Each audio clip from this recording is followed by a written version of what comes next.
Część pierwsza. Początki. 24 października 1947 roku. Poznań, ulica Grochowe Łąki. W jednym z mieszkań rodzi się dziecko w zamartwicy. Lekarze walczą o jego życie. Udaje się, ale przyszłość chłopca już nigdy nie będzie normalna. Edmund Kolanowski przychodzi na świat z poważnymi uszkodzeniami. Krzywice, skazę wysiękową, opóźnione dojrzewanie, 2 ciężkie urazy głowy w dzieciństwie. Diagnoza lekarska z lat 50. Ociężałość umysłowa w stopniu średnim, nadpobudliwość ruchowa, poważne zaburzenia emocjonalne. W szkole jest obiektem drwin. Małe, nieproporcjonalne ciało, trudności z nauką, agresja wypychana do wewnątrz. Koledzy nazywają go małym skurczem. On sam zamyka się coraz bardziej. W wieku 15 lat pierwszy raz zaczepia obcą kobietę w centrum Poznania. Milicja, sąd dla nieletnich, zakład poprawczy, wyrok w zawieszeniu. 2 lata później próbuje popełnić samobójstwo.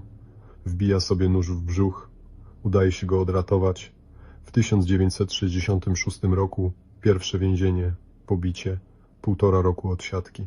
Wychodzi w 1967. Ma 20 lat i już zdaje sobie sprawę, że coś w nim jest nie tak. Bardzo nie tak. W PRL-u o dewiacjach seksualnych prawie się nie mówi. Homoseksualizm jest przestępstwem, pedofilia i nekrofilia tematami tabu. Milicja nie ma pojęcia, jak profilować takich sprawców. Nie ma profilerów, nie ma bazy DNA, nie ma monitoringu. Jest tylko intuicja, donosy i czasem przypadek.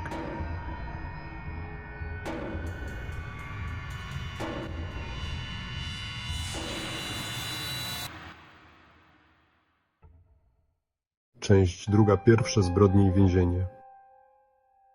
27 października 1970 roku. Baborówek pod Poznaniem. 21-letnia Kazimiera G. wychodzi z domu. Ma spotkać się z koleżanką. Na miejsce nigdy nie dociera. Jej zwłok nigdy nie odnaleziono. Edmund Kolanowski w późniejszych zeznaniach przyzna się do tej zbrodni. Twierdzi, że poderwał ją na dworcu, zawiózł w ustronne miejsce, zgwałcił, zabił, a potem okaleczył ciało nożem. Fragmenty ciała, według jego słów, wrzucił do wody. Dowodów brak. Milicja zamyka sprawę jako zaginięcie. Kolanowski żeni się w tym samym roku z Zofią. Rodzą się 2 córki, 1970 i 1972. Żona szybko zauważa, że coś jest nie tak. Mąż znika na całe noce. Wraca pobudzony, czasem z krwią na ubraniu. W 1975 roku sąd unieważnia małżeństwo na jej wniosek. W tym czasie Kolanowski już od lat okalecza zwłoki na cmentarzach.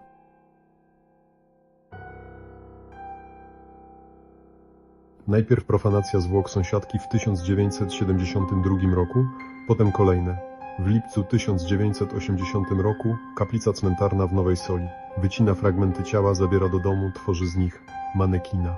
Do manekina przyszywa piersi i narządy płciowe. Kilka dni masturbuje się przy tej kukle, potem ją pali lub zakopuje. W 1979 roku wychodzi z więzienia po kolejnej odsiadce za napaść seksualną. Ma 32 lata. Poznaje Gabrielę.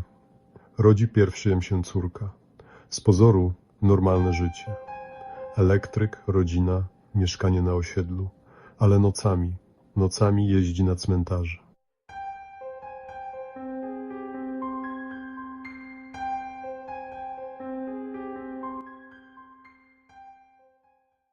Część trzecia. Eskalacja. 16 marca 1981 Warszawa-Wawer.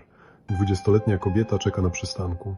Kolanowski podjeżdża starym maluchem. Proponuje podwiezienie. Kobieta wsiada. Jej ciało znajdą następnego dnia. Rozprute, okaleczone. Brak narządów płciowych i piersi.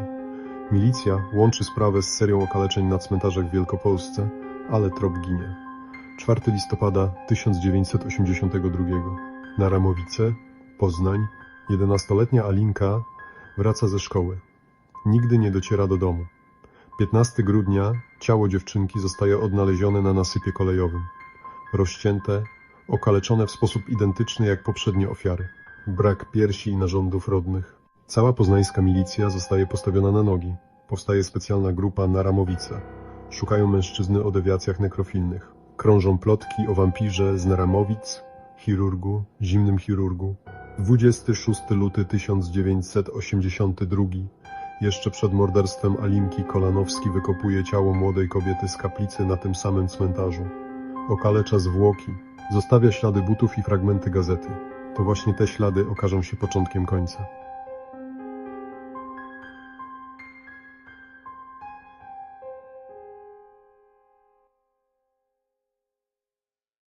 Część 4. Zatrzymanie i śledztwo. Maj 1983. Kolejna profanacja grobu na cmentarzu na Naramowicach. Tym razem sprawca zostawia mały ślad buta. Rozmiar 38-39 oraz fragment opakowania po papierosach. Milicja stawia zasadzkę. Kolanowski przychodzi w nocy. Udaje mu się uciec, ale zostawia po sobie rysy na twarzy, podrapany policzek. Świadkowie widzieli niskiego mężczyznę w starszym maluchu. 16 maja 1983 dochodzi do zatrzymania. Edmund Kolanowski, 35 lat, elektryk, ojciec trójki dzieci.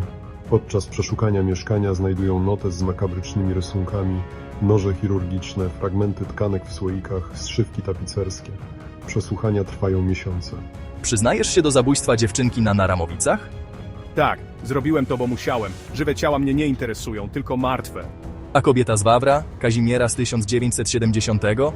Też ja i jeszcze kilka, ale zwłok nie znajdziecie.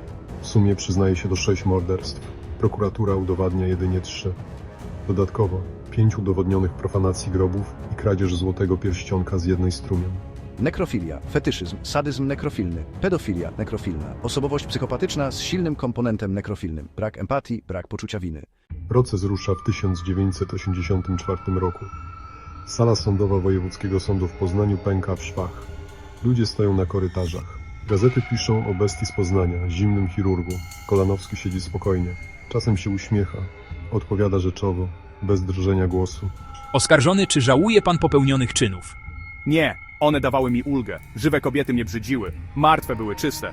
4 czerwca 1985 wyrok. Kara śmierci przez powieszenie. Obrońca składa apelację. Sąd Najwyższy podtrzymuje wyrok. 28 lipca 1986, godzina 5:40 rano. Areszt śledczy przy ulicy Młyńskiej w Poznaniu. KAD wykonuje wyrok. Edmund Kolanowski ma 38 lat. To jedna z ostatnich egzekucji w Polsce.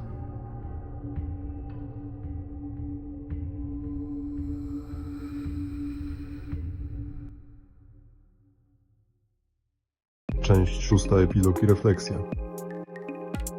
Po jego śmierci Gabriela z dziećmi wyjechała z Poznania. Nigdy nie udzieliła wywiadu. Cmentarze na Naramowicach przez lata budziły strach. Ludzie bali się chodzić tam po zmroku. Do dziś niektóre groby mają dodatkowe zabezpieczenia. Betonowe płyty, łańcuchy. Sprawa Kolanowskiego była jednym z najcięższych śledztw milicji w historii PRL. Pokazała, jak bardzo system nie był przygotowany na takich sprawców. Brakowało wiedzy, narzędzi, specjalistów od profilowania. Dziś nazywa się go jednym z najokrutniejszych seryjnych morderców w historii Polski. Nie z liczby ofiar, ale z jakości okrucieństwa. Nie był wampirem, nie był fantomasem, był zimnym chirurgiem. Człowiekiem, który kochał śmierć bardziej niż życie. I który, wbrew pozorom, żył wśród nas. Zwyczajny sąsiad, zwyczajny ojciec, zwyczajny elektryk. Tylko nocami. Nocami stawał się kimś innym.